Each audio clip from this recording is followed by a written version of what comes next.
Hey, I'm Connor, and I'm currently taking a well-deserved break from studying to hang out with my friends. I go to college at the Georgia Institute of Tech, and I'm sure to be a top-notch architect one day soon. Now I just have one thing to deal with, then I can properly enjoy my night off. Oh, here she is. Connor, I can't do this anymore. I don't want to hurt you, but sorry. We should stop seeing each other. Well, every ending is a new beginning. Cheers. I was the master of getting girlfriends I'm tired of to break up with me. It was great, as this way no one could ever accuse me of being a bad boy. What to do now? I reluctantly had to find a new challenge then. Oh, I'm sorry, I was just going to turn this in. That's okay. Just trying to find one more paper. What's your name? I'm Connor, hi. Her sparkling eyes, her shiny hair, her soft hands. But ugh, why was suddenly some nerd dragging me away from the hot girl and into a corner? Before I could ask him what was going on, he started waving a photo of this girl in my face. So it turns out this dude is called Patrick, and the girl in the photo is Paige, his girlfriend. Their parents are both influential sorts and organize their whole engagement. Sounds great, right? I mean, she's pretty cute. But no, he wanted me to find a way to make Paige break up with them. I've heard a lot about you. I need your help. I can't do this myself. Huh? Sure, I get it. A real man will never be the one to break up first. I might be able to help, but first, let's see what kind of person she is. The conversation started to become super serious. From the sound of it, this Paige girl was a genuine good-natured girl with a vulnerable side. So this needed to be handled with extra care, so that there wouldn't be any awkward family provocations from my clients. Perhaps... Nah, this way wouldn't work. Neither would that way. I was about to give up when suddenly Patrick stacked a pack of money, approximately $1,000 on the table. Help me, then it's all yours. Whoa, that was a lot of money to me. It would get me the magnificent PS5 of my dreams. Besides, with my charm and handsome looks, I could make Paige fall in love with me and leave Patrick in no time. Genius! My debut had to be spectacular, so I looked online and hired some people pretending to be thugs to block Paige's path. Then I'd waltz in and rescue her. The plan was all set, so I leisurely walked to the rendezvous spot, but oh no! Who knew those guys were real thugs? They threatened us, asked us to hand over all our belongings, then forced us to go to some abandoned warehouse. Oh my God! The $1,000 was so not worth losing my life for. Yes, I was somewhat afraid, but my flirtatious instinct kicked in, and I turned to Paige and started talking to her. Oh man, she's super sweet.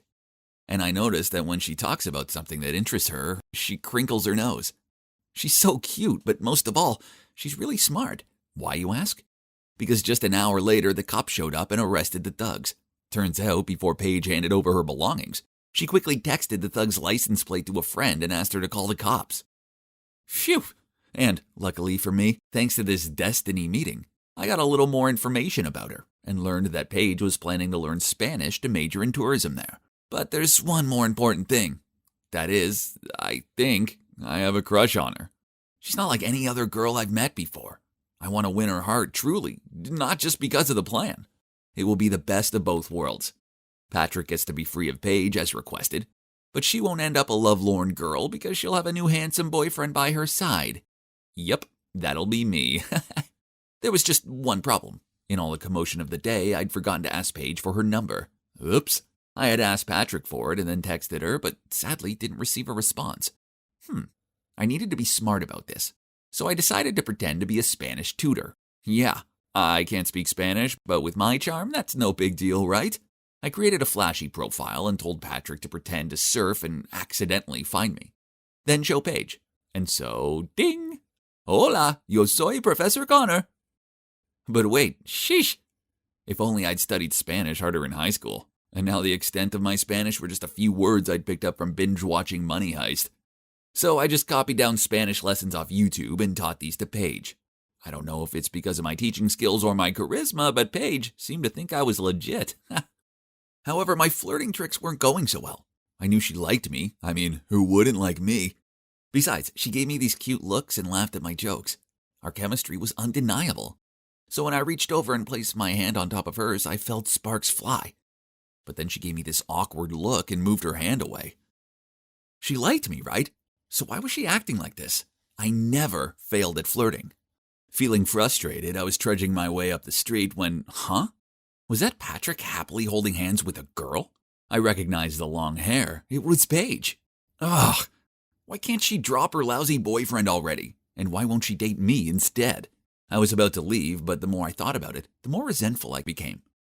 So I bribed a little boy to run up to Paige and say, "Why aren't you with Connor, you cheater?" Mean, huh? But Patrick would be pleased as he now had a legitimate excuse to break up with her anyway. But when the girl turned around, I realized that she wasn't Paige. The poor girl looked completely dumbfounded. Patrick started yelling at her and pulling on her arm so hard she almost fell over. Huh? Where's the nerd Patrick? And that wasn't cool at all. Then he raised his hand to hit her, but I zoomed in front of him. "Stop! No reason to hit a woman, bro!" Patrick immediately grabbed my collar. "You dare play tricks with my Becky, huh?" Seeing that, the shocked girl quickly ran away. No, I thought it was Paige, so I hired the boy just to give you an excuse to break up with her. Calm down, bro."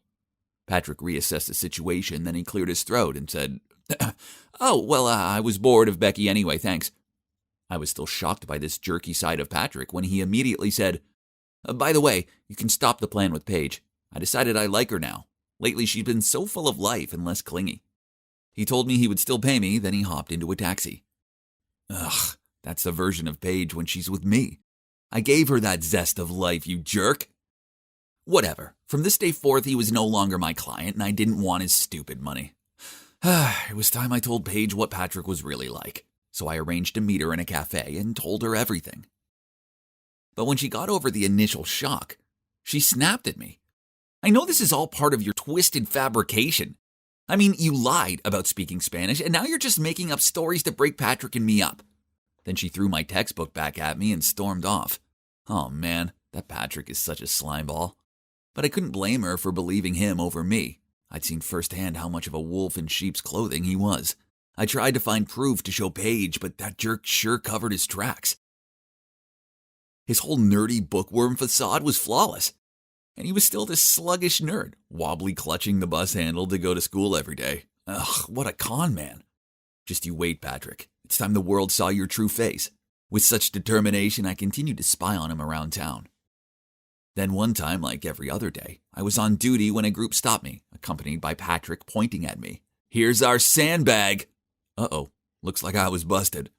The whole group gathered around me, fists ready. Yeah, I was pretty terrified. There's no way I could fight off a group this size. I raised my fists and prepared for pain, but then someone shouted, "Stop!" It was Paige. Suddenly, Patrick immediately changed his attitude and ordered the group to leave. He told Paige that I stole his stuff and his friends were helping him get it back. What? The swine! Connor isn't a thief, I know it for sure. There must be some misunderstanding. Please don't accuse him like that. Patrick's face changed. He grabbed Paige's hand and pulled her away, saying, "We're getting engaged at the end of this month. Say no more." Okay, so I may have gate crashed their engagement party, but I did hide at the back while the speeches were going on. Then to my surprise, as Patrick was talking, they both spotted me. Then Paige turned to him and shook her head. It hurt to see her like this. Perhaps she changed her mind. "What do you mean? Is this because of Connor?" Paige kept quiet, while Patrick's parents were furious. "How dare you cheat on my son? Who do you think you are?" "Paige, why is this happening?" "Really, Paige? Say something." Feeling the pressure and injustice of it all, poor Paige looked distraught as she desperately tried to hold back her tears. I really couldn't stand seeing her like that, so I jumped out of the crowd to come to her defense. "Everyone calm down. Paige is the sweetest, most amazing girl, and she deserves better than this jerk. Don't listen to him. He's a thief and a fiancé stealer." I was done listening to this guy's slander. So I threw a punch straight at his smug face. Yeah, the engagement party had sure turned chaotic. I looked at the wreckage in front of me. The consequences that I had caused. Okay, so maybe coming here wasn't my best idea. Actually, this was all my fault for ever agreeing to help Patrick in the first place. Or I shouldn't have been a jerk in the first place. Feeling deflated, I arrived home and saw that I'd received a message from Paige. My heart thudded as I opened it. "Thank you for everything, and try to practice your Spanish, as it's even worse than mine. Goodbye." And that was the last text she sent me. After that, I spent a month trying to contact her, but received no reply. So finally, I plucked up my courage to go to Paige's house and was told that she'd left for Spain earlier than scheduled. Perhaps the shock was so huge that Paige wanted to leave this place as soon as possible. It was all my fault. I was the biggest jerk in this story, and now I'd lost the girl. Alas, vengeance is bliss. So I walked inside, went straight to Patrick's table where he was wasted in the arms of a bunch of girls, took a picture, and sent it to his family. What is done by night appears by day, my friend. A few days later, I heard that after being exposed, Patrick's parents had confiscated all of his bank cards. Even his current girlfriend dumped him. Ha! So that sealed the final breakup deal for my special guest. And now, guess where I'm at? Looking for the girl of my life, duh. And this time, I'm going to make sure I don't screw it up.